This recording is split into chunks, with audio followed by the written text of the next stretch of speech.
Bienvenue dans Légende de l'écran, le rendez-vous passionnant qui explore les vies fascinantes de personnalités marquantes du monde des écrans. Aujourd'hui, plongeons-nous dans la carrière de Marilyn Monroe. Avant de commencer, un petit rappel. Pour 99 centimes par mois, vous pouvez devenir un soutien essentiel de notre chaîne et nous aider à continuer à proposer du contenu.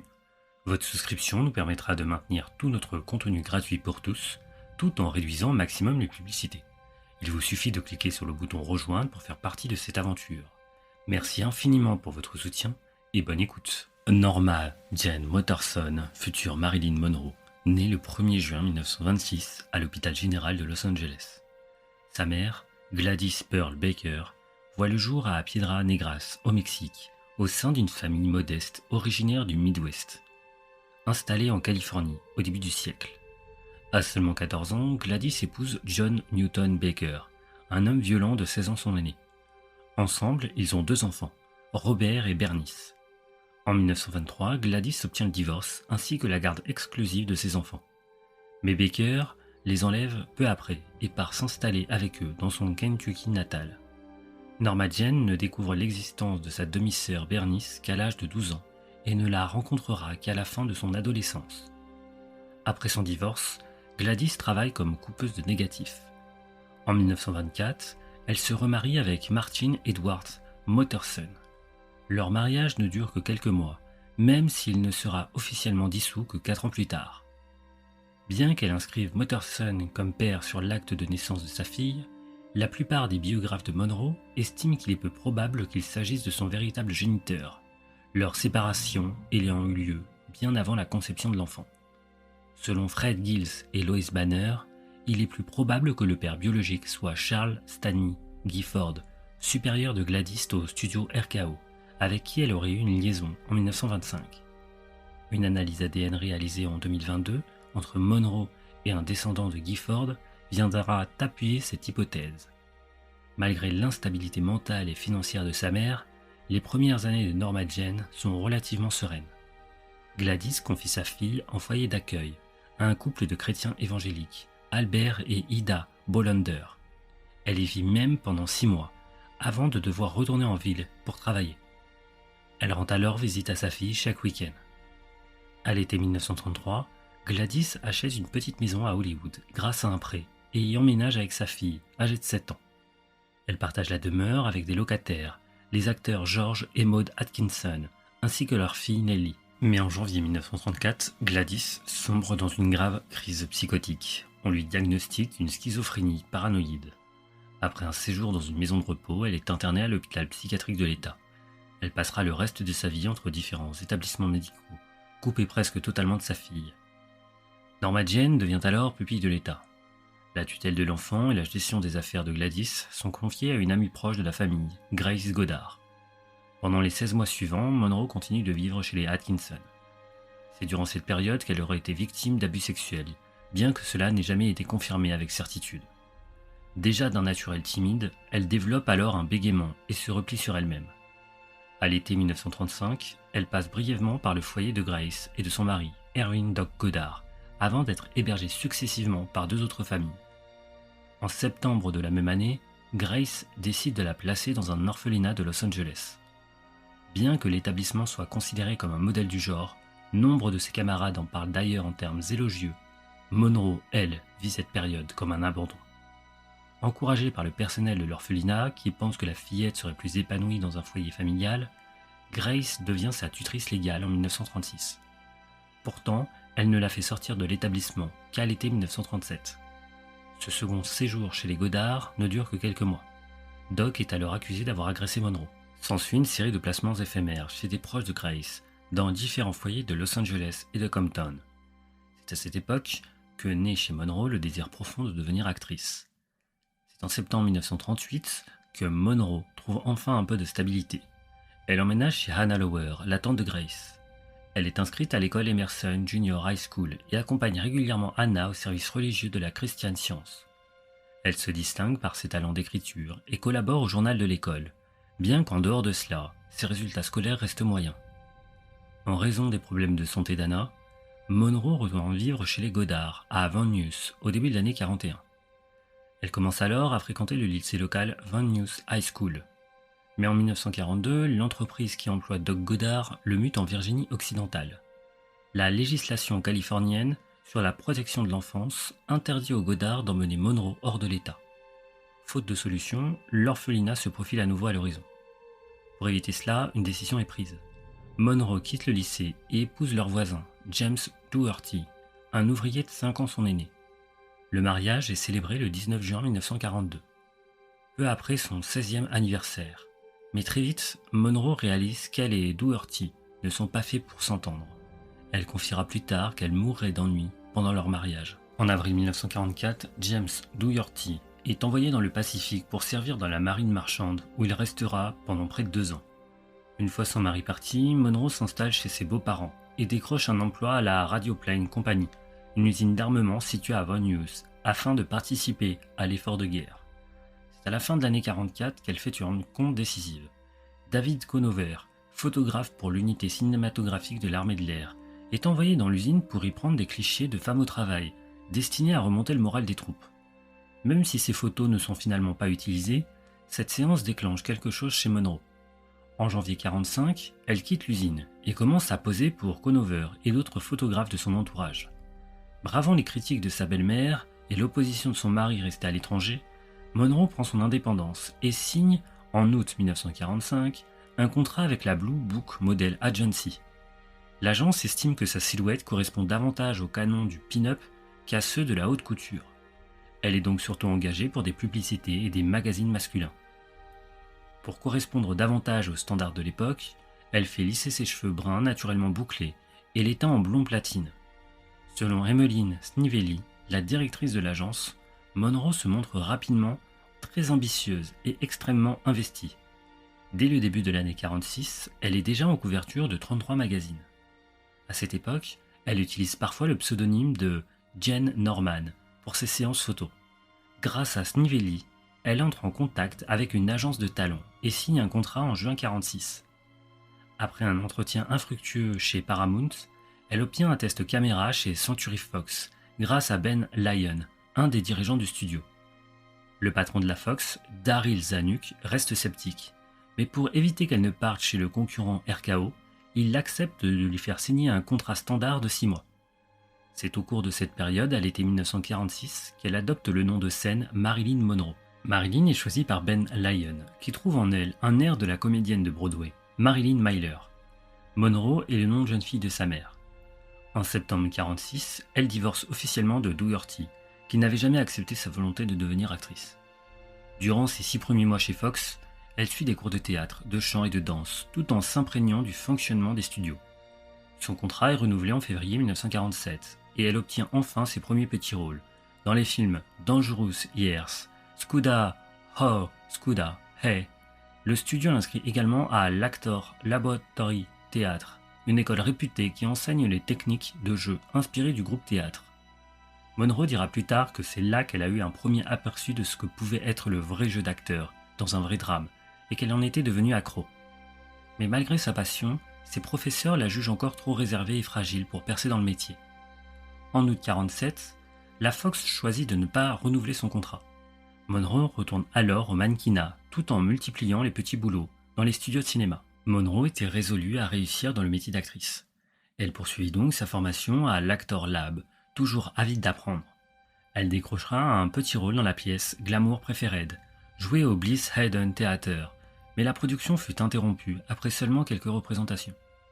Déterminée à se faire un nom, elle multiplia les visites dans les bureaux des producteurs, se lia d'amitié avec le chroniqueur mondain Sidney Skolsky et recommença à fréquenter les soirées organisées par les studios, où elle divertissait les invités influents, une habitude qu'elle avait déjà adoptée du temps de la Fox. C'est également à cette époque qu'elle se rapproche de Joseph M. Schneck, un cadre haut placé de la Fox, avec qui elle entretient une relation à la fois amicale et intime. Schneck, convaincu de son potentiel, use de son influence auprès de son ami Harry Cohn, patron de la Columbia, pour lui décrocher un contrat en mars 1948. Chez Columbia, Monroe subit une transformation complète de son apparence. On s'inspire de Rita Hayworth pour lui donner une nouvelle image, et ses cheveux sont décolorés en blond platine. Elle commence alors à travailler avec Natasha Littes, la coach d'art dramatique du studio, qui deviendra l'une de ses principales mentors et restera à ses côtés jusqu'en 1955. Son unique film pour Columbia est une comédie musicale à petit budget, Ladies of the Chorus, dans laquelle elle tient pour la première fois un rôle principal, celui d'une chanteuse de cabaret, courtisée par un homme fortuné. Elle auditionne aussi pour le rôle principal du film Born Yesterday, mais ce n'est pas retenu. En septembre 1948, son contrat avec Columbia n'est pas renouvelé. Le film Ladies of Chorus sort un mois plus tard, sans rencontrer de succès auprès du public ou des critiques. Lorsque son contrat avec Columbia prit fin, Marilyn retourna brièvement au mannequinat. Elle tourna une publicité pour une bière et posa nue pour des photos artistiques, prises par Tom Kelly, destinées à des calendriers publiés par John Beaumarp. Pour cette séance, elle utilisa le pseudonyme Monra Monroe. Elle avait déjà posé seins nus ou en bikini pour d'autres artistes, dont Earl Moran, et se sentait à l'aise avec la nudité. Peu après son départ de Columbia, elle fit la connaissance de Johnny Hyde, vice-président de la prestigieuse William Morris Agency. Il devient son mentor et son amant, jouant un rôle décisif dans la suite de sa carrière. Grâce à l'influence de Hyde, Marilyn obtient de petits rôles dans plusieurs films, dont 2 furent particulièrement bien accueillis par la critique. Le premier, All About Eve, le second film, The Asphalt Jungle de John Huston, bien que Marilyn n'y apparaisse que quelques minutes, lui valut une mention dans le magazine Photoplay. En décembre 50, Hyde négocia pour elle un contrat de 7 ans avec la Fox. Ce contrat, renouvelable chaque année à la discrétion du studio, représentait un tournant majeur. Quelques jours plus tard, Hyde mourut subitement d'une crise cardiaque. Ce décès bouleversera profondément Marilyn. En 1951, elle décrocha des rôles secondaires dans 3 comédies produites par la Fox. Bien que ces rôles soient principalement axés sur son image sexy, elle reçut des critiques favorables. Sa popularité auprès du public ne cessait de croître. Elle recevait chaque semaine des milliers de lettres de fans et fut élue Miss Cheesecake 1951 par le journal de l'armée, Star and Stripes, un titre reflétant l'admiration que lui portaient les soldats engagés dans la guerre de Corée. En février 1952, l'Association de la presse étrangère d'Hollywood la sacra révélation féminine de l'année au box-office. Côté vie privée, Marilyn vécut une courte liaison avec le réalisateur Elia Kazan et fréquenta brièvement d'autres hommes influents, dont le réalisateur Nicholas Ray et les acteurs Yul Brynner et Peter Lawford. Mais c'est au début de 1952 qu'elle entama une relation très médiatisée avec Joe DiMaggio, ancienne star du baseball et véritable légende vivante. En mars 1952, Monroe se retrouva au centre d'un scandale lorsqu'elle admit publiquement avoir posé nue pour un calendrier en 1949. Le studio était au courant depuis quelque temps et face aux rumeurs persistantes, il fut décidé qu'il valait mieux qu'elle reconnaisse les faits, en soulignant qu'à l'époque, elle était sans ressources.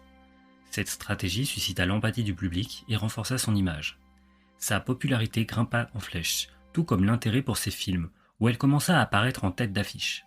Dans la foulée, elle fit la une du magazine Life, qualifiée de sujet de conversation numéro 1 à Hollywood, et la chroniqueuse Hedda Hopper la surnomma la reine du cheesecake, devenue la reine du box-office. 3 de ses films, Clash by Night, Don't Bother to Knock et We're Not Married, furent rapidement sortis pour capitaliser sur cette soudaine attention médiatique. Malgré son statut de sex symbole, Monroe aspirait à démontrer l'étendue de son talent. Elle suivait des cours d'art dramatique dès le début de son contrat avec la Fox. Dans Clash by Night et Don't Bother to Knock, elle se vit offrir des rôles plus complexes. Dans Clash by Night, réalisé par Fritz Lang, elle incarna une ouvrière d'usine de poissons, rôle pour lequel elle se prépara en passant du temps dans une conserverie à Monterey. Dans Don't Bother to Knock, elle interpréta une babysitter mentalement instable. Ce thriller servit de test à Zanuck pour évaluer sa capacité à tenir un rôle dramatique intense. Les critiques furent partagées. Les 3 autres films, tournés par Monroe en 1952, renforcèrent son image d'actrice cantonnée à des rôles comiques, misant sur son sex appeal. Cette même année, elle accentua encore son image, de nouveau de sex symbole, à travers plusieurs opérations de communication bien orchestrées. Elle fit sensation en arborant une robe très suggestive lors de sa participation en tant que grande marshal à la parade du concours Miss America et confia au chroniqueur mondain Earl Wilson qu'elle ne portait généralement pas de sous-vêtements. Mais tandis que sa popularité montait en flèche, une autre réputation commençait à lui coller à la peau, celle d'une actrice difficile à diriger. Ce trait, qui allait empirer au fil de sa carrière, commença à se faire remarquer sur les plateaux. Marilyn arrivait souvent en retard, voire pas du tout.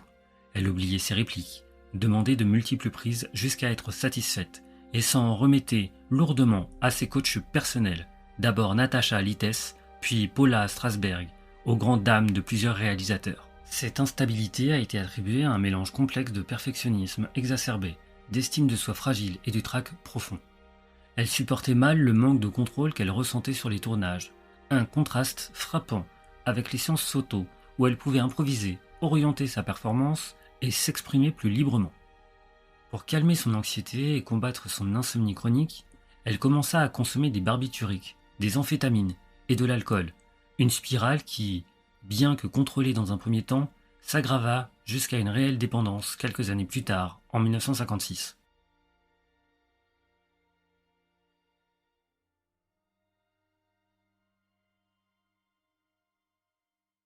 En 1953, Marilyn Monroe devient l'incarnation même du sex symbole hollywoodien. 3 films sortis cette année-là propulsèrent sa carrière au sommet et firent d'elle l'une des actrices les plus rentables du moment. Le premier fut Niagara, un film noir en technicolor où elle campait une femme fatale, déterminée à éliminer son mari, interprété par Joseph Cotton, pour vivre son amour adultère au grand jour. Ce rôle marqua un tournant. Avec l'aide de son maquilleur attitré, Alan Whitey Snyder, Marilyn avait désormais perfectionné son apparence emblématique. Sourcils arqués et sombres, peau diaphane, lèvres rouges écarlates brillantes et un discret grain de beauté. Pour Sarah Churchill, Niagara demeure l'un des films les plus ouvertement sensuels de sa carrière. Dans certaines scènes, elle n'était vêtue que d'un drap ou d'une serviette, une audace qui choqua bon nombre de spectateurs de l'époque. L'une des séquences les plus célèbres du film, un long plan de 30 secondes où Monroe, filmée de dos, se déhanche dans une robe moulante, devient une véritable arme promotionnelle pour le studio. Après Niagara, Gentleman Prefer Blonde fut le film qui définit véritablement le personnage que Monroe allait incarner aux yeux du public, celui de la blonde candide, matérialiste et irrésistible. Adapté du roman d'Anita Loos et de sa version musicale à Broadway, le film mettait en scène 2 chanteuses de cabaret à la recherche de riches prétendants incarnées par Monroe et Jane Russell. Le rôle de Monroe avait initialement été pensé pour Betty Grable, l'ancienne blonde explosive du studio dans les années 40, mais Marilyn était en train de la détrôner, séduisant autant les hommes que les femmes. À l'occasion de la promotion du film, elle et Russell laissèrent leurs empreintes de mains et de pieds dans le ciment devant le Groms Chinese Theatre en juin. Peu après, Gentleman Prefer Blonde sortit en salle et rencontra un immense succès commercial. Les critiques furent globalement favorables. En septembre, Monroe fit sa première apparition télévisée dans The Jack Benny Show, incarnant la femme idéale dans l'épisode Honolulu Trip. En novembre, elle partagea l'affiche avec Betty Grable et Lauren Bacall dans How to Marry a Millionaire. Elle y jouait un mannequin naïf aux côtés de 2 amies, toutes décidées à épouser des hommes riches, une recette qui reprenait avec succès celle de Gentleman Prefer Blonde. Le film, l'un des tout premiers à être projeté en cinémascope, s'inscrivait dans une stratégie du studio pour contrer l'essor de la télévision. Malgré des critiques partagées, le long métrage devient le plus grand succès commercial de Monroe, jusqu'alors. En 1953 et 1954, Marilyn Monroe figurera dans le classement annuel des 10 stars les plus rentables du box-office. Monroe n'était plus simplement une étoile montante, elle était désormais une figure incontournable d'Hollywood, une icône dont le nom seul garantissait le succès en salle. Sa place en tant que sex symbole suprême fut définitivement scellée en décembre 1953, lorsqu'un certain Hugh Hefner décida de lancer un nouveau magazine pour hommes audacieux et provoquant, baptisé Playboy. Pour en assurer le lancement, il choisit Monroe comme figure de proue. Elle apparut en couverture du tout premier numéro, un sourire énigmatique aux lèvres, et fut également la toute première playmate du célèbre centre de la revue. Mais ce coup de projecteur, aussi retentissant qu'il fut, s'était fait sans son accord. Marilyn n'avait donné aucune autorisation pour cette publication. En 1954, Marilyn Monroe était l'une des plus grandes vedettes de la Century Fox. Pourtant, son contrat était resté inchangé depuis 1950. Elle était payée bien en dessous des standards pour une star de son envergure et n'avait aucun droit de regard sur les rôles qu'on lui imposait. Elle rêvait de rôles plus sérieux, de sortir du cliché de la pin-up blonde, ingénue, mais ses aspirations se heurtaient à l'hostilité froide de Darry Zanuck, le puissant patron du studio. Zanuck ne croyait pas en ses capacités dramatiques et voyait en elle un simple rouage commercial, un corps pour vendre des billets, rien de plus. Sous la pression de Spiros Skouras, le propriétaire du studio, il avait même mis fin à toute velléité de production de films sérieux, misant tout sur l'entertainment pur. Lorsque Monroe refusa de tourner dans The Girl in Pink Tick, une énième comédie musicale dans laquelle elle n'aurait eu qu'à chanter et sourire, Zanuck frappa fort. Suspension immédiate. La nouvelle fit la une des journaux, mais Marilyn ne se laissa pas faire. Elle reprit le contrôle de son image en annonçant son mariage avec Joe DiMaggio. Le 14 janvier 1954, à l'hôtel de ville de San Francisco, l'icône du cinéma et le héros du baseball s'unirent devant une foule en liesse. 2 semaines plus tard, ils s'envolèrent pour le Japon, mêlant lune de miel et obligations professionnelles. DiMaggio y donnait des conférences, tandis que Monroe prit un avion pour la Corée, où elle chanta pendant 4 jours, devant plus de 60 000 soldats américains en mission. Elle en revint adulée et fut sacrée actrice la plus populaire par le magazine Photoplay. En mars, un accord fut trouvé avec la Fox. Une promesse de nouveaux contrats, un bonus de $100 000 et un rôle principal dans l'adaptation du succès de Broadway, The 7-Year Itch. Le calme semblait revenu. En avril, sortit River of No Return, un western tourné avant la crise. Le premier film qu'elle tourna après sa suspension fut There No Business Like a Show Business, une comédie musicale qu'elle méprisait profondément. Si elle avait accepté, c'était uniquement pour se faire pardonner d'avoir refusé The Girl in Pink Tick. Puis vient l'événement qui allait la graver à jamais dans la mémoire collective. En septembre, elle entama le tournage de The 7-Year Itch, aux côtés de Tom Havel. Pour faire monter la pression médiatique, la Fox organisa à New York une séance de tournage public. Marilyn, juchée sur une grille de métro, la jupe de sa robe blanche soulevée par le souffle d'air venu du sous-sol. La scène devient mythique, mais le prix fut lourd. Devant une foule de près de 2000 personnes, les flashs crépitaient, et DiMaggio, présent ce soir-là, assistait impuissant à la transformation de son épouse en fantasme planétaire. De retour à Hollywood en octobre, Monroe mit fin à leur mariage. Moins d'1 an après les noces, elle demandait le divorce. Derrière l'image du couple doré se cachait une réalité sombre. Jalousie maladive, contrôle étouffant, violence physique. Le conte de fées avait tourné au cauchemar. Une fois le tournage de The 7-Year Itch achevé en novembre 1954, Marilyn Monroe quitta Hollywood pour s'installer sur la côte Est. Là, avec le photographe Milton Green, elle créa sa propre société de production, Marilyn Monroe Productions. Ce geste audacieux, qui symbolisait sa volonté de prendre enfin les rênes de sa carrière, sera par la suite considéré comme un tournant majeur, annonçant le déclin du système des studios.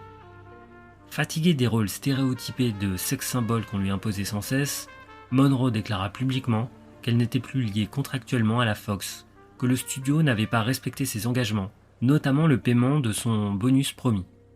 Cette prise de position déclencha une bataille juridique qui dura toute l'année 1955, opposant l'actrice et le puissant studio. C'est à cette époque que Marilyn s'installa à Manhattan, décidée à se perfectionner dans son art. Elle suivit des cours auprès de Constance Collier et s'inscrivit aux ateliers de l'Actor Studio, dirigé par Lee Strasberg, maître incontesté de la méthode d'acteur. Par sa gentillesse et sa patience, Strasberg et son épouse Paula deviennent pour Marilyn une nouvelle famille. En raison de sa timidité, elle reçut même des cours privés chez eux. Elle remplaça son ancienne coach Natasha Lites par Paula Strasberg, une alliance qui marqua profondément sa carrière et sa vie. C'est également à cette période qu'elle entama une psychanalyse, convaincue, sous les conseils de Strasberg, qu'un acteur devait plonger dans ses blessures intimes pour nourrir ses performances. Dans sa vie sentimentale, Marilyn continua de voir Joe DiMaggio, malgré le divorce en cours, et eut une brève liaison avec Marlon Brando. Selon Brando lui-même, leur relation reste intermittente jusqu'à la mort de Monroe.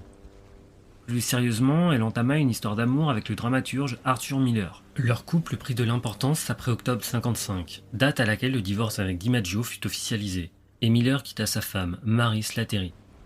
Le studio s'efforça de la dissuader de poursuivre cette relation. Miller était sous la surveillance du FBI en raison de ses liens supposés avec le communisme et convoqué par la célèbre commission des activités anti-américaines. Mais Monroe refusa d'y renoncer, ce qui entraîna l'ouverture d'un dossier FBI à son propre sujet. À la fin de l'année, Marilyn et la Fox conclurent un nouveau contrat de 7 ans. Consciente que Marilyn ne pourrait financer seule les films de MMP, la Fox lui proposa un salaire de 400 000 $ pour 4 films, en lui donnant pour la première fois la liberté de choisir ses projets, réalisateur et directeur de la photographie. En outre, pour chaque film réalisé pour la Fox, elle pouvait aussi produire un film via MMP, signe d'une nouvelle ère, où elle commençait à imposer sa vision. L'année 1956 débuta pour Monroe par une victoire majeure contre Fox, un combat juridique qu'elle annonça fièrement. Le 23 février, elle changea officiellement son nom en Marilyn Monroe, affirmant ainsi sa nouvelle indépendance. En mars, Marilyn entama le tournage du drame Bus Stop, son premier film sous son nouveau contrat. Elle y incarnait Cherry, une chanteuse de saloon aux rêves contrariés par l'amour naïf d'un cow-boy.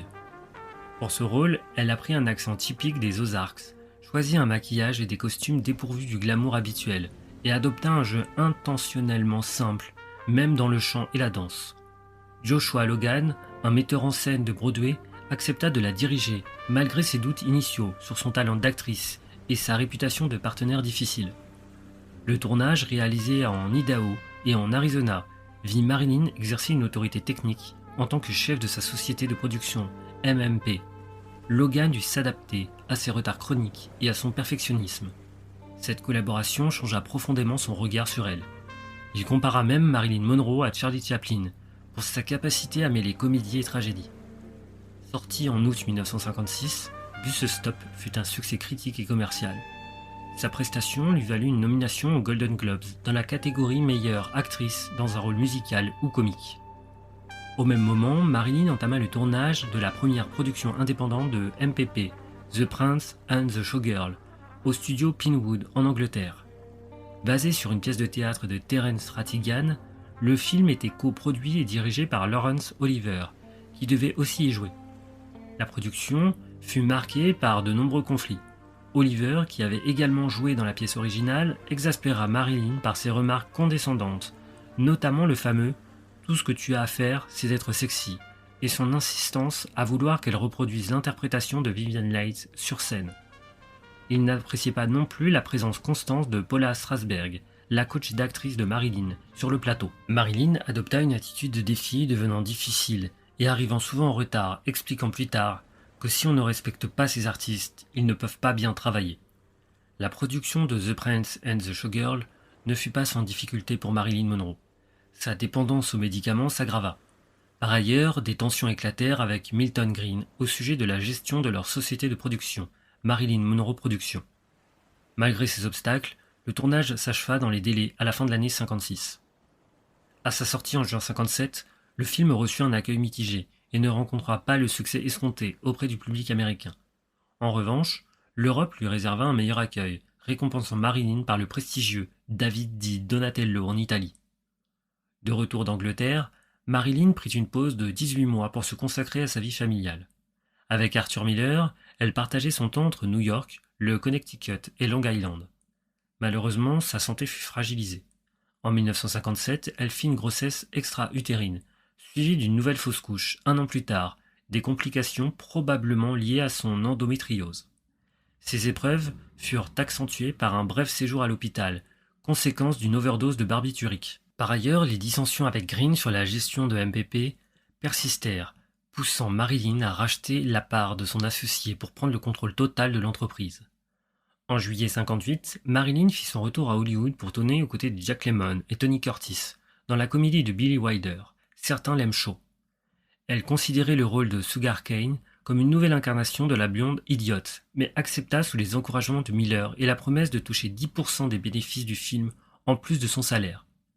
La production du film devient rapidement légendaire pour ses difficultés.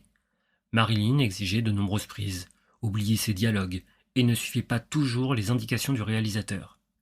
Beaucoup de ces tensions venaient du désaccord entre Marilyn et Wilder sur la manière d'interpréter le rôle.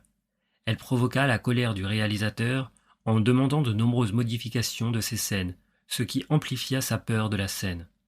Certains suggèrent même qu'elle sabota volontairement plusieurs prises pour imposer son jeu. Malgré tout, Wilder reconnut plus tard la qualité de sa performance. N'importe qui peut apprendre ses répliques, mais il faut une véritable artiste pour venir sur le plateau sans connaître ses textes et offrir une telle prestation. À sa sortie en mars 1959, Certains l'aiment chaud remporta un succès critique et commercial retentissant. Marilyn reçut un Golden Globe de la meilleure actrice dans un rôle musical ou comique. Après le succès retentissant de Certains l'aiment chaud, Marilyn fit une nouvelle pause avant de revenir à l'écran à la fin de 1959, dans la comédie musicale Let's Make Love. Elle choisit George Cukor pour la réalisation, tandis qu'Arthur Miller retravaillera une partie du scénario qu'elle jugeait faible.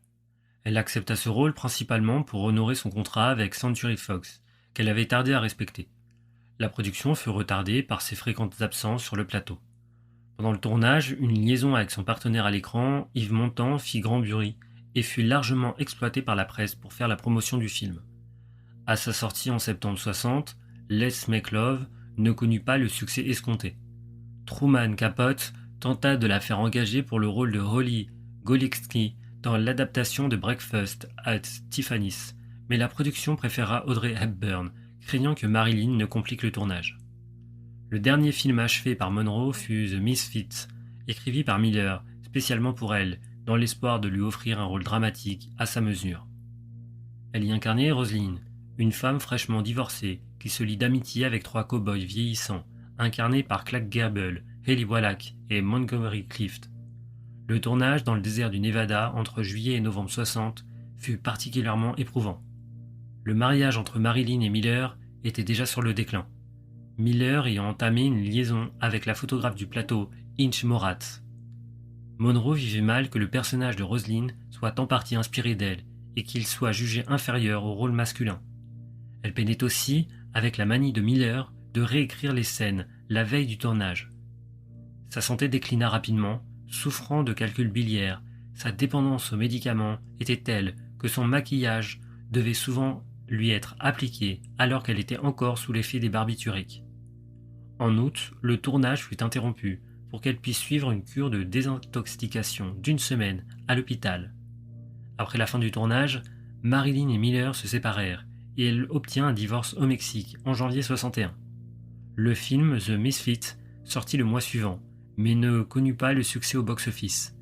Les critiques furent mitigées. Marilyn devait ensuite jouer dans une adaptation télévisée de la nouvelle Rain de W. Somerset Maugham pour la chaîne NBC, mais le projet échoua, le réseau refusant de travailler avec Lee Strasberg, son metteur en scène préféré. Elle ne tourna aucun film nouveau en 61, préférant se concentrer sur sa santé. Elle subit une opération pour son endométriose et ses problèmes de vésicule biliaire, suivie d'1 mois d'hospitalisation pour traiter une dépression. Son premier séjour à la clinique psychiatrique, Payne Whitney, fut une épreuve traumatisante. Placée par erreur dans une aile pour patients psychotiques, elle fut enfermée dans une cellule capitonnée, sans possibilité de changer de service ou de quitter l'hôpital. Grâce à l'aide de son ancien mari, Joe DiMaggio, avec qui elle renoua une amitié, elle put être transférée au Columbia University Medical Center, plus adapté à son cas. Plus tard cette année-là, Marilyn eut une relation de plusieurs mois avec Frank Sinatra et retourna vivre en Californie, où elle acheta une maison. Au printemps 62, Marilyn Monroe fit un retour remarqué sous les projecteurs. Elle reçut le prix de World Film Favorite lors de la 19e cérémonie des Golden Globes et entama le tournage d'un nouveau film pour la Fox, Sometime Got to Give, remake de My Favorite Wife, produit en coproduction par sa société MMP, réalisé par George Cukor et aux côtés de Dean Martin et Sid Charisse. Le projet suscitait beaucoup d'espoir. Mais quelques jours avant le début du tournage, Marilyn fut atteinte de sinusite. Malgré les recommandations médicales de reporter le tournage, le studio insista pour commencer à la fin avril. Malgré sa maladie, Monroe fut contrainte de travailler, bien qu'elle fût incapable de le faire pendant la majeure partie des 6 semaines suivantes. Plusieurs médecins attestèrent de son état, mais le studio, sous pression financière, notamment à cause du coût croissant de Cléopâtre, accusa publiquement Marilyn de simuler. Le 19 mai, elle fit une apparition mémorable en chantant « Happy Birthday, Mr. President » lors de la célébration anticipée de l'anniversaire du président John F. Kennedy au Madison Square Garden à New York. Sa robe beige moulante et ornée de strass laissait l'illusion qu'elle était nue, captivant tous les regards. Ce déplacement à New York exaspérera davantage les dirigeants de la Fox, qui avaient souhaité qu'elle annule ce déplacement. Par la suite, Marilyn tourna une scène très médiatisée pour Something Got to Give, où elle nageait nue dans une piscine. Pour susciter l'attention, la presse fut invitée à prendre des clichés qui furent publiés dans Life, une première pour une star de son calibre, posant nue au sommet de sa carrière. Mais lorsqu'elle dut de nouveau s'absenter pour maladie, la Fox, déjà aux prises avec des difficultés financières, décida qu'elle ne pouvait pas se permettre un autre retard. Le 7 juin, Monroe fut licenciée et poursuivie en justice pour 750 000 $ de dommages et intérêts. Lee Remick fut engagé pour la remplacer, mais Dean Martin refusa de continuer le tournage, sans Marilyn. Face à ce refus, Fox l'attaqua également en justice, puis mit un terme au projet. Le studio désigna alors Marilyn comme responsable de cet échec et lança une campagne de dénigrement, allant jusqu'à insinuer qu'elle souffrait de troubles mentaux. Peu après, Fox regretta sa décision et réengagea des négociations avec Marilyn. Un accord fut conclu cet été-là pour un nouveau contrat incluant la reprise du tournage de Something Got to Give, ainsi qu'un rôle principal dans la comédie noire What a Way to Go. Elle envisageait également de jouer dans un biopic sur Jane Harlow. Pour redorer son image publique, Marilyn multiplia les opérations de communication, interviews et surtout première séance photo pour Vogue. Ce travail avec le photographe Burt Steen donna lieu à 2 séries de clichés prises sur 3 jours, une séance classique de mode et une autre plus intime où elle posait nue. Cette dernière fut publiée à titre posthume sous le nom de The Last Sitting. Durant ces derniers mois, Marilyn Monroe vécut dans sa maison située dans le quartier de Brentwood, à Los Angeles. Dans la soirée du 4 août 1962, sa gouvernante, Eunice Murray, passa la nuit sur place. Vers 3 heures du matin, le 5 août, Murray se réveilla avec le sentiment que quelque chose n'allait pas. Elle aperçut une lumière sous la porte de la chambre de Marilyn, mais malgré ses appels, ne reçut aucune réponse. La porte était verrouillée. Inquiète, elle contacta alors le psychiatre de Marilyn, Ralph Grinson, qui arriva rapidement et brisa une fenêtre pour pénétrer dans la chambre. À l'intérieur, il découvrit Marilyn étendue dans son lit et recouverte d'un drap, la main serrant un combiné téléphonique. Le médecin personnel de Monroe, Hyman Engelberg, arriva peu après, vers 3h50, et déclara le décès. Les autorités furent averties à 4h25. L'heure de la mort fut établie entre 20h30 et 22h, la veille, le 4 août. L'autopsie révéla que la cause du décès était une intoxication aiguë au barbiturique. Des flacons de médicaments vides furent retrouvés à côté de son lit. La thèse d'une overdose accidentelle fut écartée, car les doses mesurées dans son organisme étaient plusieurs fois supérieures à la normale. Le bureau du coroner du comté de Los Angeles fut épaulé dans son enquête par l'équipe locale de prévention du suicide, composée d'experts en la matière. Les médecins de Marilyn témoignèrent qu'elle était sujette à de fortes angoisses et à des dépressions récurrentes, avec des sauts d'humeur brusques et imprévisibles.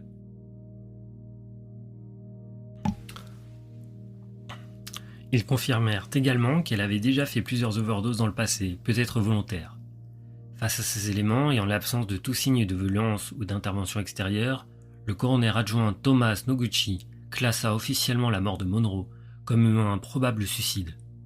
La disparition soudaine de Marilyn fit la une des journaux à travers les États-Unis et l'Europe. L'historienne Lois Banner rappela qu'après sa mort, le taux de suicide à Los Angeles avait doublé pendant 1 mois, tandis que les ventes de la plupart des journaux augmentèrent fortement. Le 8 août 62, Marilyn Monroe reçut des funérailles privées au Westwood Village Memorial Park Cemetery, auxquelles assistèrent uniquement ses proches les plus intimes. L'organisation fut prise en charge par Joe DiMaggio, le champion de baseball, l'acteur Robert Miracle et la gestionnaire d'affaires de Monroe, Inez Melson. DiMaggio fut le seul de ses ex-maris présents. Il interdit à la plupart des figures d'Hollywood d'assister aux obsèques, estimant qu'elles avaient une part de responsabilité dans sa mort. Des centaines de curieux et de fans se massèrent dans les rues alentours. Marilyn fut finalement inhumée au corridor des souvenirs où sa tombe attire encore de nombreux visiteurs, laissant parfois des traces de rouge à lèvres en hommage.